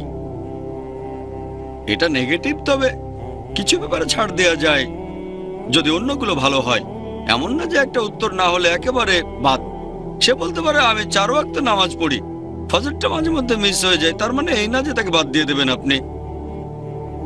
অথবা বললো শুধু আমি জুম্মার নামাজটা পড়ি, তাহলে একটু সমস্যা আছে। আপনি চিন্তা করেন। এভাবে উত্তর শুনে আপনি তাকে বিভিন্ন রকম প্রশ্ন করতে পারেন। বিভিন্ন উত্তর শুনে আপনি তাকে জিজ্ঞেস করতে পারেন যে আপনার মতে ইসলাম ধর্মের বাণী প্রচার করার গুরুত্ব কতখানি। যাচাই করেন সে মুসলিম হিসেবে গর্ববোধ করে কিনা, আর দেখলেই বুঝবেন তার মুখে দাঁড়িয়ে আছে কিনা। যদি মেয়ে তার হবু স্বামীকে দেখে, কোনো ছেলে যদি তার হবু স্ত্রীকে দেখে, সে দেখতে পাবে মেয়েটা হিজাব পরে কিনা। তবে আপনাকে সাবধান হতে হবে। হয়তো একটা মেয়ে পুরো হিজাব মেনে চলে, কিন্তু যখন তাকে দেখতে গেলেন তখন সে পুরোপুরি হিজাব পরেনি, হয়তো আপনাকে মুগ্ধ করার জন্য। আপনার সামনে সে চলে আসতে পারে হিজাব না পরে সে যেটা পালন করে থাকে। হয়তো তার মাথায় ওড়না আছে কিন্তু চুল দেখা যাচ্ছে। আপনি তাকে জিজ্ঞেস করতে পারেন আপনি কি সবসময় এমন পোশাকে বাইরে বের হন, কারণ সে হয়তো আরো কঠোরভাবে হিজাব পালন করে। তাই সাবধান থাকবেন যখন ছেলে কোনো মেয়েকে দেখবে, একটা মেয়ে দেখলেই বুঝবে যে ছেলের মুখে দাঁড়িয়ে আছে কিনা। এটা হয়তো সবচেয়ে গুরুত্বপূর্ণ না, তবে গুরুত্বপূর্ণ। তার মাথা ঢাকা আছে কিনা, মাথা ঢেকে রাখা সুন্নাত। এমন না যে মাথায় টুপি না থাকলে তাকে বাতিল করে দেবেন, তবে ঢেকে রাখলে ভালো। ঢেকে রাখা মানে যে ইসলামিক, ঠিক তা নয়। হয়তো 100-র মধ্যে 1 পেয়েছে ইসলাম ধর্মে, তার মানে এই না যে ইসলামের অন্যান্য জিনিসগুলো আছে। অনেকেই মাথায় টুপি পরে কিন্তু কোরআন হাদিস থেকে অনেক দূরে থাকে। তাহলে এভাবে আপনি বিভিন্ন রকম অনেক প্রশ্ন করতে পারেন। তারপর প্রশ্ন করতে পারেন ভবিষ্যৎ নিয়ে, যে মেয়েটা ভবিষ্যতে কি হতে চায়। হয়তো সে মেয়েটা দাওয়া দিতে চায়, তাহলে আপনার স্ত্রীকে বকাঝকা করবেন না, কারণ এখানে ইন্টারভিউ নিচ্ছেন। যদি এই মেয়েকে বিয়ে করেন, যদি সে দাওয়া দিতে চায় অথবা কোনো ইসলামিক অর্গানাইজেশনে যায়, দিনে 2 ঘন্টা অনুমতি দেবেন? বলবেন না যে আমি যাব, অনুমতি দেবেন, কারণ আপনাদের এখনো বিয়ে হয়নি। যে মেয়েটাকে বিয়ে করবেন সে যদি দাওয়ার জন্য দিনে 2 ঘন্টা বাইরে থেকে অনুমতি দেবেন? যদি ফাইনাল স্টেজ পার হয়ে যায়, কথাবার্তা ঠিক হয়েছে, এনগেজমেন্ট হয়েছে, তখন আপনি বলতে পারেন বিয়ের পরে দিনে 2 ঘন্টা দাওয়া দিলে আপনি অনুমতি দেবেন, বলতে পারেন এটা পরের স্টেজে। তাহলে দেখতে হবে এটা প্রথম, দ্বিতীয় না তৃতীয় মিটিং। এভাবে প্রশ্ন করে যেতে পারেন আপনি। এখানে আরো আপনি অনেক প্রশ্ন করতে পারেন, যেমন আপনি কি করতে চান। তারপর কিছু জিনিস আছে যেগুলো ফরজ, এ ব্যাপারে প্রশ্ন করবেন সরাসরি, যে আপনি কি চান আপনার স্ত্রী হিজাব পরবে? হয়তো বলবে আমি মাইন্ড করবো না। ধরেন স্ত্রী বললো হিজাব পরবে না, আপনি মেনে নেবেন? হয়তো বলবে কোনো ব্যাপার না, আপনিও বুঝলেন যে সে কোন মতাদর্শের ইসলাম ধর্মে বিশ্বাস করে। এই প্রশ্নগুলো করতে পারেন। আর প্রশ্নের লিস্ট চাইলে অনেক লম্বা করা যেতে পারে সেটা, তবে আপনাকে আগে জানতে হবে আপনার পছন্দ কি। যদি জানেন আপনি দায়ী আর দায়ী চাচ্ছেন একজন, এমন হলে জিজ্ঞেস করতে পারেন যে আপনার পেশা কি, আপনি আল্লাহ তাআলার বাণী প্রচার করার জন্য কতটা সময় ব্যয় করেন, অথবা সে একজন গড়পড়তা সাধারণ মুসলিম কি না, দিনে 5 ওয়াক্ত নামাজ পড়ে, রমজান মাসে রোজা রাখে, হয়তো হজ পালন করেছে, ধূমপান করে না, মদ পান করে না। ভালো, তবে আর অন্য কিছু কি আছে? সে কি দাওয়ার সাথে জড়িত? সে কি ইসলামের বাণী প্রচার করে? সে কি মুসলিম হিসেবে গর্বিত, নাকি সে মুসলিম হিসেবে লজ্জিত, সে লজ্জা পাচ্ছে? তার বন্ধু বান্ধবরা কিরকম? এই প্রশ্নের লিস্ট কখনো শেষ হবে না। আর এভাবে বিভিন্ন প্রশ্ন করে বের করার চেষ্টা করবেন। এরকম ইন্টারভিউ কয়েক ঘন্টা ধরে হতে পারে একবার, অথবা হতে পারে কয়েকবার। এমন কোনো নিয়ম নেই যে একটাই মিটিং হবে আর সেই মিটিং এর সময়টা কতক্ষণ। এখানে যতটা কথা বলতে পারেন, তবে প্রস্তুতি নিয়ে যান। প্রশ্নগুলো লিখে নেন, ভুলে যেতে পারেন, হয়তো আপনার মাথায় থাকবে না, তাই লিখে ফেলেন, একটা লিস্ট বানান, তারপর প্রশ্ন করেন। তার বদভ্যাস সম্পর্কে জানতে চাইবেন, কি কাজ করতে চান, আর আপনার স্ত্রী রোজগার করবে এটা আপনি মেনে নিতে পারবেন কিনা, তার মনোভাব জানার জন্য। এইরকম প্রশ্নগুলো। আর কথা বলার সময় খেয়াল রাখতে হবে, তখন আপনি কথা বলবেন একজন গুণবতী মেয়ের মতো। বলবেন আমি বাসা বাড়ির গুরুত্বপূর্ণ কাজগুলো করার পরে, এমন না যে দাওয়া দেবো মানে দিনে 10 ঘন্টা দাওয়া দেবো আর বাসায় এসে শুধু আরাম করব। বাসার কাজগুলো করতে হবে, সেটাও গুরুত্বপূর্ণ। এখানে আমি সংক্ষেপে বললাম, লিস্টটা আরো বড় হতে পারে, এর কোনো শেষ নেই। অনুষ্ঠান এখানেই শেষ করছি, আর আল্লাহর কাছে দোয়া করছি তিনি যেন পথ নির্দেশ দেন, যাতে করে কোরআন এবং সুন্নাহর কাছাকাছি আমরা থাকতে পারি। ওয়া আখিরু দাওয়ানা আলহামদুলিল্লাহি রাব্বিল আলামিন। আমি এলিয়ানা, অমুসলিম, পেশায় একজন শিক্ষক। আপনাকে এই সুন্দর লেকচারের জন্য অনেক ধন্যবাদ। আমার একটা প্রশ্ন আছে। আমার মনে হয়েছে মুসলিম পুরুষদের একাধিক বিয়ে করাটা অনৈতিক আর অশ্লীল। আপনি এ ব্যাপারে কি বলবেন? আমি এ ব্যাপারে কারণটা জানি, তবে এখানে আপনার দৃষ্টিভঙ্গিটা জানতে চাচ্ছি। আর যদি কখনো খ্রিস্টান ধর্ম আর ইসলাম ধর্ম একত্রিত হয়, আমার মতে মুসলিমদের একজন স্ত্রী থাকাই উচিত। বোন, খুব সুন্দর প্রশ্ন করেছেন, খুবই কমন প্রশ্ন, খুবই গুরুত্বপূর্ণ প্রশ্ন। আপনি বললেন যে আপনার কাছে মনে হয় মুসলিম পুরুষদের একাধিক বিয়ে করাটা হচ্ছে একটা অনৈতিক কাজ, আর আপনি বললেন যে খ্রিস্টান এবং মুসলিমরা যদি কখনো একতাবদ্ধ হয় তাহলে খুব ভালো হবে। আমিও সেটাই করতে চাই, তবে একতাবদ্ধ হবে সত্যের উপর ভিত্তি করে, মিথ্যার উপর নয়। কোরআন হচ্ছে এই পৃথিবীর বুকে একমাত্র ধর্মগ্রন্থ যেটা বলছে মাত্র একটা বিয়ে করো। পৃথিবীতে আর কোনো ধর্মগ্রন্থ খুঁজে পাবেন না, হোক সেটা বাইবেল অথবা ধরেন রামায়ণ অথবা মহাভারত কিংবা বেদ, কোরআন বাদে আর কেউ বলছে না মাত্র একটা বিয়ে করো। হিন্দু ধর্মগ্রন্থ পড়লে দেখতে পাবেন, যদি হিন্দু ধর্মগ্রন্থ পড়ে দেখেন রামায়ণ, সেখানে শ্রীরামের বাবা রাজা দশরথ, তার একাধিক স্ত্রী ছিল। এরপর মহাভারত পড়লে দেখবেন শ্রীকৃষ্ণ, তার কতজন স্ত্রী ছিল? 4 জন, 10 জন, 1000 জন, তার ছিল 16,108 জন স্ত্রী। এরপর বাইবেল পড়েন, বাইবেল পড়লে দেখবেন সুলাইমানের 700 জন স্ত্রী ছিল। বাইবেলের কথা অনুযায়ী ইব্রাহিমের 3 জন স্ত্রী ছিল। তাহলে বাইবেলের কথা অনুযায়ী, ইহুদি আর খ্রিস্টান ধর্ম অনুযায়ী একজন পুরুষ যত খুশি বিয়ে করতে পারে, 4, 5, 10, 1000, কোনো সীমা পরিসীমা নেই। ইসলাম একটা সীমা বেঁধে দিয়েছে। কোরআন বলছে সূরা নিসা অধ্যায় নম্বর 4 আয়াত নম্বর 3, তোমার পছন্দের নারীদের বিয়ে করো 2, 3 বা 4 জনকে, তবে যদি সুবিচার করতে না পারো তাহলে একটা বিয়ে করো। হিন্দু ধর্ম অনুযায়ী, খ্রিস্টান ধর্ম অনুযায়ী একজন পুরুষ যতজন নারীকে ইচ্ছে বিয়ে করতে পারে, 1 জন, 5 জন, 10 জন, 20 জন, 1000 জন, 10,000, কোনো সীমা নেই। ইসলাম বলছে পছন্দের নারীদের বিয়ে করো 2, 3 বা 4 জন, তবে সুবিচার করতে না পারলে মাত্র একটা বিয়ে করো। তাহলে ইসলাম বলছে সুবিচার করতে পারলে একাধিক বিয়ে করবেন, তা না হলে করবেন না, আর সুবিচার করতে পারলে সর্বোচ্চ 4 জন। এবারে আসুন দেখি কোরআন কি বলছে। পবিত্র কোরআনে সূরা নিসা অধ্যায় 4 আয়াত নম্বর 129, স্ত্রীগণের প্রতি সুবিচার করা কঠিন, সেজন্য তাদের থেকে পুরোপুরি মুখ ফিরিয়ে নিও না। অনেকের মনে এরকম ভুল ধারণা আছে যে ইসলামে 4 জন স্ত্রী থাকা বাধ্যতামূলক। এটা বাধ্যতামূলক না, একাধিক স্ত্রী রাখার ব্যাপারটা ঐচ্ছিক ব্যাপার, এটা মুবাহ। তবে যদি একাধিক বিয়ে করেন আর সুবিচার করতে না পারেন তাহলে সমস্যায় পড়ে যাবেন। এবার আসুন দেখি এর পেছনে কারণটা আসলে কি। আমি এখানে কারণটা বলছি, তারপর আপনি চাইলে পাল্টা প্রশ্ন করতে পারেন। লজিক্যাল কারণটা যে ইসলাম ধর্ম কেন কিছু পুরুষকে একাধিক বিয়ে করার অনুমতি দিয়েছে। এখন ভালো করে দেখলে বুঝতে পারবেন যে ছেলে আর মেয়ে সন্তান জন্মায় সমান অনুপাতে। তবে শিশু বিশেষজ্ঞদের জিজ্ঞেস করে জানতে পারবেন, শিশুদের রোগের উপর যারা বিশেষজ্ঞ তারা এটা বলবেন যে মেয়ে শিশুরা ছেলে শিশুর চেয়ে রোগ জীবাণুকে ভালোভাবে প্রতিরোধ করতে পারে, তাই শিশুকালে মেয়েদের তুলনায় বেশি ছেলে শিশু মারা যায়। তারপরে সময় বয়ে যায়, মানুষ মারা যায় ধূমপানের কারণে, তারপর মারা যায় বিভিন্ন রকম অসুখ বিসুখে, মারা যায় মদ পানের কারণে, মারা যায় যুদ্ধে, অ্যাক্সিডেন্টেও মারা যায়। এসব জায়গায় তো মহিলাদের চেয়ে বেশি পুরুষ মারা যায়। যদি এখনকার দিনের পৃথিবীর দিকে তাকান, পৃথিবীতে এখন মহিলাদের সংখ্যা পুরুষদের চেয়ে অনেক বেশি, পুরুষের তুলনায় মহিলার সংখ্যা বেশি। তৃতীয় বিশ্বের কিছু দেশ এটার ব্যতিক্রম, যেমন আমার নিজের দেশ ভারত, সেখানে মহিলাদের সংখ্যা পুরুষদের চেয়ে কম। এটার প্রধান কারণ হলো মেয়ে ভ্রূণ হত্যা করা আর মেয়ে শিশু হত্যা করা। যদি মেয়ে ভ্রূণ আর মেয়ে শিশু হত্যা করার মতো অশুভ কাজটা বন্ধ করা হয় তাহলে ভারতেও একসময় মহিলার সংখ্যা অনেক বেশি হয়ে যাবে পুরুষের তুলনায়।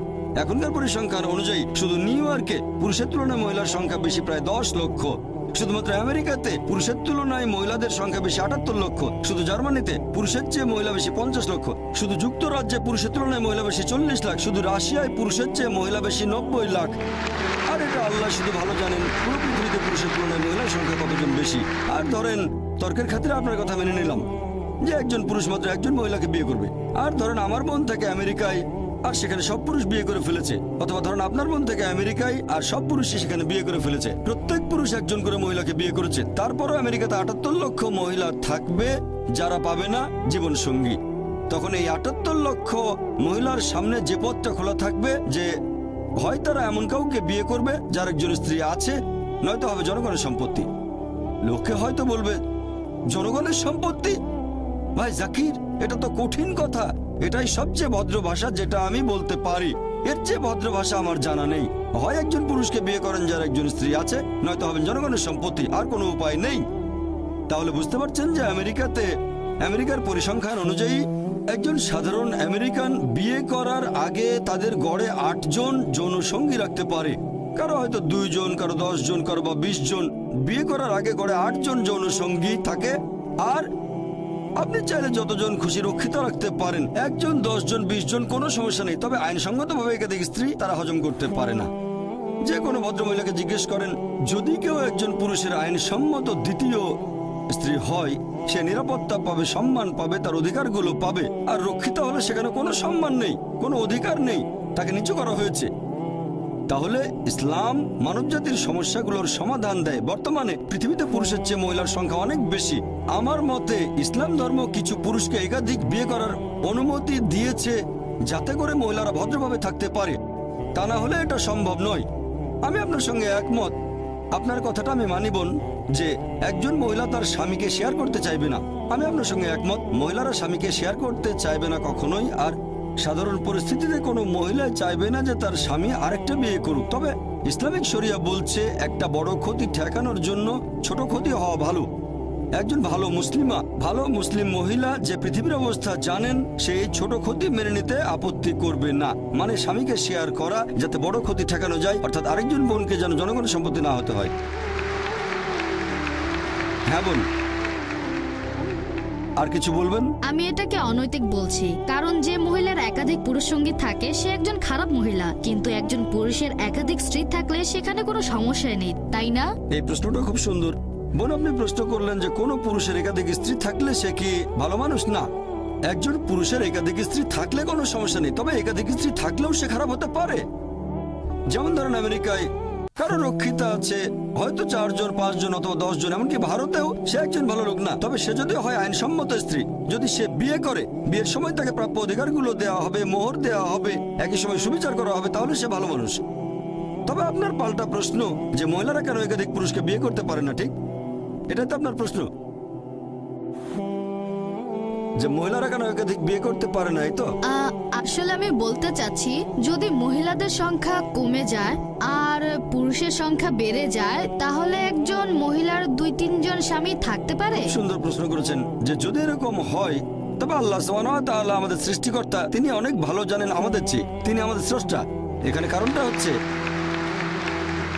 কারণটা হচ্ছে আল্লাহ মহিলাদের শক্ত করে বানিয়েছেন।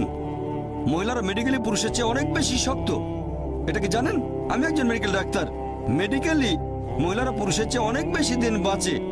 আমরা ভাবি পুরুষের শক্তি বেশি, শরীরের জোরটা একটু বেশি, তবে মেডিকেলি মহিলাদের শক্তি বেশি, মহিলারা অনেক দিন বেশি বাঁচে। মহিলাদের গড়ায়ু পুরুষের আয়ুর চেয়ে কয়েক বছর বেশি, শিশুকালেও মেয়েরা তুলনায় কম মারা যায়। এবার আপনার প্রশ্নটা নিয়ে বলি, যে ইসলাম পুরুষদের অনুমতি দিয়েছে তারা একাধিক বিয়ে করতে পারে, কিন্তু এখানে মহিলাদের একাধিক বিয়ের অনুমতি দেওয়া হয়নি কেন? কারণটা হচ্ছে, একজন পুরুষের যদি একাধিক স্ত্রী থাকে, যদি সন্তান জন্ম নেয়, আপনি সহজেই বুঝতে পারবেন সেই সন্তানের বাবাকে আর মাকে। তবে একজন মহিলার যদি একাধিক স্বামী থাকে, যদি সন্তান জন্ম নেয়, তাহলে মাকে খুঁজে পাবেন, বাবাকে বের করতে পারবেন না।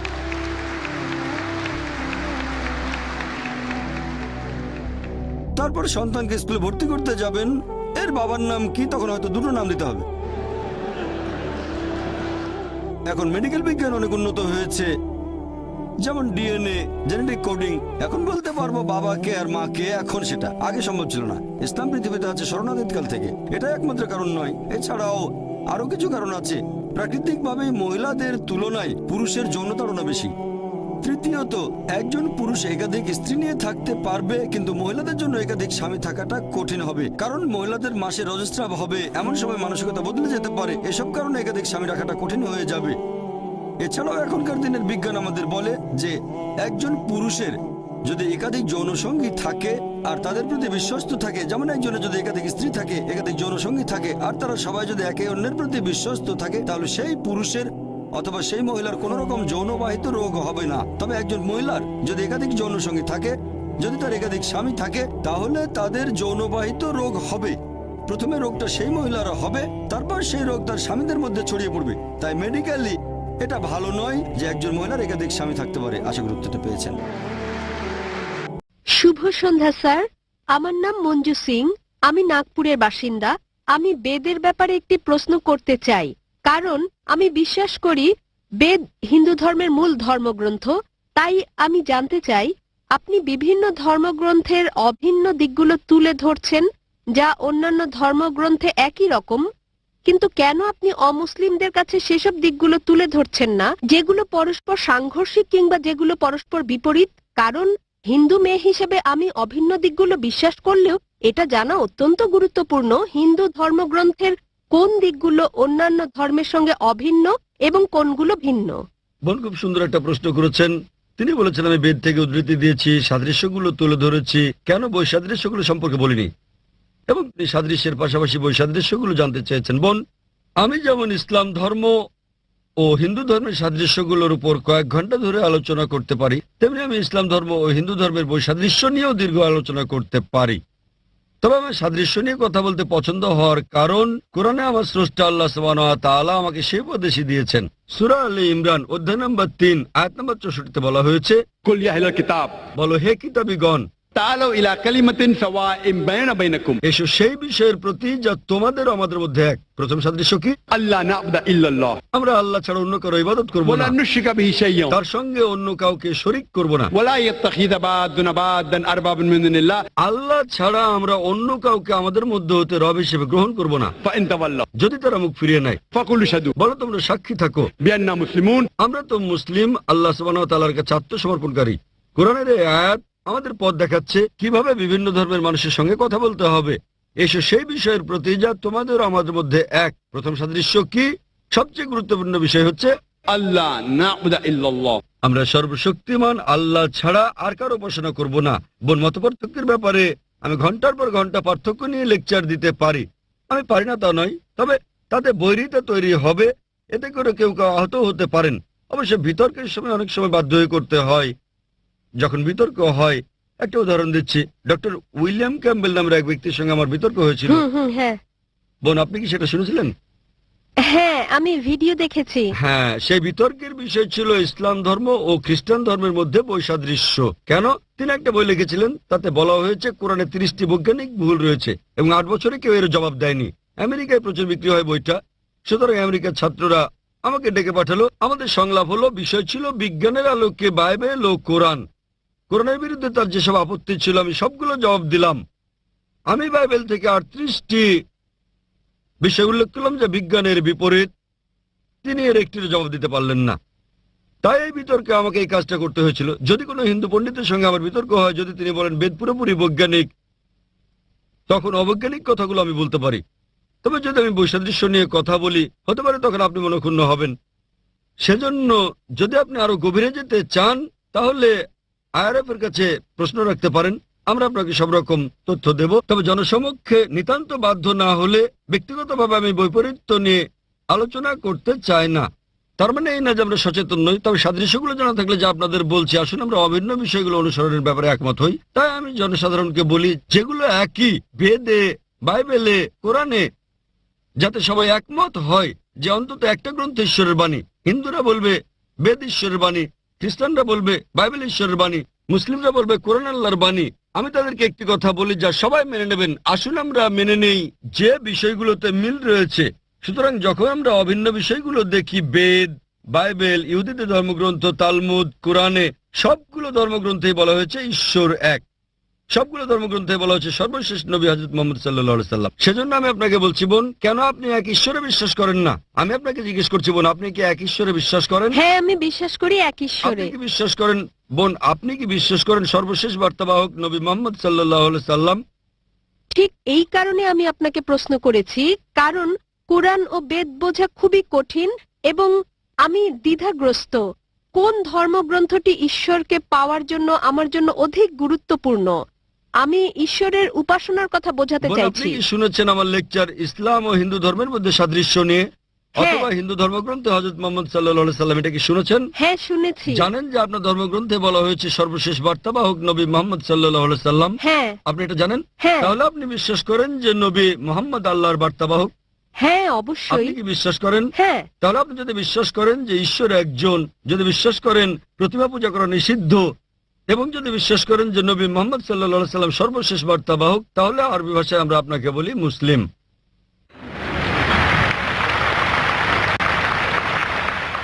বোন, আপনি কি এক ঈশ্বরে বিশ্বাস করেন? হ্যাঁ, আমি এক ঈশ্বরে বিশ্বাস করি। প্রতিমা পূজা নিষিদ্ধ? হ্যাঁ। আপনি কি বিশ্বাস করেন ঈশ্বরের কোনো আকৃতি নেই? হ্যাঁ। কেউ বিশ্বাস করেন যে মুহাম্মদ সাল্লাল্লাহু আলাইহি সাল্লাম ঈশ্বরের বার্তাবাহক। সুতরাং যতটা আপনি অগ্রসর হয়েছেন, বেশি দূর না গেলেও এটা বিশ্বাস করেছেন যে আল্লাহ ছাড়া কোনো উপাস্য নেই এবং নবী মুহাম্মদ তার বার্তাবাহক। একথা স্বীকার করে পরোক্ষভাবে আপনি মুসলিম হয়ে গেছেন। মুসলিম মানে যে নিজেকে আল্লাহর কাছে সমর্পণ করে। আপনি নিজেকে সমর্পণ করেছেন? জানি পরোক্ষভাবে আমি একজন মুসলমান। যদি বেদ ও কোরআন একই কথা বলে থাকে তাহলে আমি আপনি পরোক্ষ হলেও কোনো সমস্যা নেই। পরোক্ষ হলেও স্বাগতম, প্রত্যক্ষ হন বা পরোক্ষ, আপনাকে আমরা স্বাগত জানাই। এখন আপনি জানেন কি কি অভিন্ন। এখন যদি বেদ বলে যে সর্বশেষ পয়গম্বর মোহাম্মদ সাল্লাল্লাহু আলাইহি সাল্লাম এবং তাকে অনুসরণ করেন, তাহলে আপনি নবী মোহাম্মদকে অনুসরণ করে পরোক্ষভাবে বেদকেই অনুসরণ করছেন। তাহলে আপনাকে হ্যাঁ। জানতে হবে নবী মোহাম্মদ কি বলেছেন, তারপর আপনাকে পড়তে হবে হাদিস, তবে ধীরে ধীরে। তা আপনি এখন নার্সারিতে, তারপর জুনিয়র কেজি, তারপর সিনিয়র কেজি, তারপর প্রথম শ্রেণী, এভাবে দশম শ্রেণীতে উঠবেন। কিন্তু আপনি ভর্তি হয়েছেন কিনা আমি জানতে চাই। আপনি কি একমত যে আপনি মুসলিম? মুসলিম মানে যে নিজের ইচ্ছাকে আল্লাহর কাছে সমর্পণ করে দেয়। কেন এটা গুরুত্বপূর্ণ যখন কেউ এক ঈশ্বরে বিশ্বাস করে তাকে মুসলমান বলা? হ্যাঁ, কেন? মুসলিম মানে এমন ব্যক্তি নিজের ইচ্ছাকে যিনি আল্লাহর কাছে সমর্পণ করেন, এবং আল্লাহর কাছে আত্মসমর্পণের গুরুত্বপূর্ণ দিক হচ্ছে এক ঈশ্বরে বিশ্বাস করা, মূর্তি পূজা নিষিদ্ধ বিশ্বাস করা, এবং নবী মোহাম্মদকে বার্তাবাহক বলে বিশ্বাস করা। যদি আপনি এই কথা বলেন, তার মানে আপনি নিজেকে সমর্পণ করতে সম্মত, এবং এতে সময় লাগবে। এরপর আপনি স্ট্যান্ডার্ড 1-এ উঠবেন। ধীরে ধীরে আপনি জানতে পারবেন রোজা রাখার ব্যাপারে, দান করা, ডাকাতি না করা, চুরি না করা, এগুলো একা একা আসবে। কিন্তু আপনি সমর্পণ করতে সম্মত কিনা সেটা গুরুত্বপূর্ণ, এবং নবী মোহাম্মদের শিক্ষাগুলো মেনে চলতে সম্মত কিনা আপনার কাছে জানতে চাই আমি বোন। হ্যাঁ, রাজি। তাহলে কি আপনি শাহাদা পাঠ করবেন? শাহাদা মানে আপনি আরবিতে বলবেন যে আল্লাহ ছাড়া কোনো উপাস্য নেই এবং নবী মোহাম্মদ তার বার্তাবাহক। হ্যাঁ, ঈশ্বর একজন, এবং এবং এবং মহানবী মুহাম্মদ সর্বশেষ পয়গম্বর। মাশাআল্লাহ, মাশাআল্লাহ বোন, আপনাকে অভিনন্দন। আমি আরবিতে বলবো, আপনি আমাকে অনুসরণ করবেন। আপনি কি জানেন যা আপনি বলছেন সেটা সেই একই জিনিস? তবে আমি জানতে চাই বোন, কেউ কি আপনাকে বাধ্য করছে এটা বলতে? না, কেউ না। কোনো চাপ প্রয়োগ করছে? না। সম্পূর্ণ নিজের ইচ্ছায়। হ্যাঁ। ঠিক আছে বোন, আমি আরবিতে বলবো, আপনি শুনে বলুন। আশহাদু আশহাদু আল্লাহ আল্লাহ ইলাহা ইলাহা ইল্লাল্লাহ ইল্লাল্লাহ ওয়া আশহাদু ওয়া আশহাদু আন্না আন্না মুহাম্মাদান মুহাম্মাদান আবদুহু আবদুহু ওয়া রাসূলুহু। ওয়া রাসূলুহু। আমি সাক্ষ্য দিচ্ছি, আমি সাক্ষ্য দিচ্ছি আমি সাক্ষ্য দিচ্ছি যে কোনো উপাস্য নেই, যে কোনো উপাস্য আল্লাহ নেই ছাড়া, আল্লাহ ছাড়া, এবং নবী মুহাম্মদ এবং নবী তার উপর মুহাম্মদ শান্তি বর্ষিত হোক তার উপর শান্তি হলেন বর্ষিত হোক, আল্লাহর বান্দা হলেন আল্লাহর এবং বান্দা আল্লাহর রাসূল।